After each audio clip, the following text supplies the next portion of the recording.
এই অঝোর কান্না যেন থামার নয়। পড়ে থাকা টাকাগুলো কুড়িয়ে নিয়ে আহাজারিতে দিশেহারা বৃদ্ধ। মাথার ঘাম পায়ে ফেলে যে টাকা জমিয়েছিলেন ৩ মেয়ের বিয়ের জন্য, তার পুরোটুকুই নষ্ট হয়ে গেছে। পরিবারের ভবিষ্যতের কথা চিন্তা করে কষ্টার্জিত টাকা জমিয়েছিলেন গাইবান্ধার সুন্দরগঞ্জের ধুমাইটারি গ্রামের দরিদ্র কৃষক তোফাজ্জল হোসেন।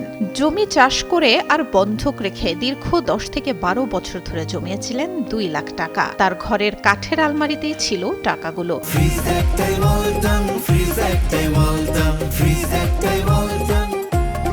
কিন্তু একদিন আলমারি খুলে হতবাক বনে যান তোফাজ্জল। যখন বুঝতে পারেন কষ্টের সেই টাকা ইঁদুর আর উইপোকা খেয়ে ফেলেছে, তখনই ফেটে পড়েন শোক আর হতাশায়। গত শুক্রবারই এমন বাস্তবতার মুখোমুখি হন তিনি। এমন খবর পেয়ে ওই বাড়িতে ভিড় করেন স্থানীয়রা। জানান, সারা জীবন ধরে ৩ মেয়ের বিয়ের কথা চিন্তা করে টাকাগুলো জমিয়েছিলেন তোফাজ্জল। কষ্টের টাকাগুলো এভাবে নষ্ট হওয়ায় কষ্ট হচ্ছে তাদেরও। ২ লাখ টাকা হারিয়ে এই বৃদ্ধ এখন একেবারেই নিঃস্ব।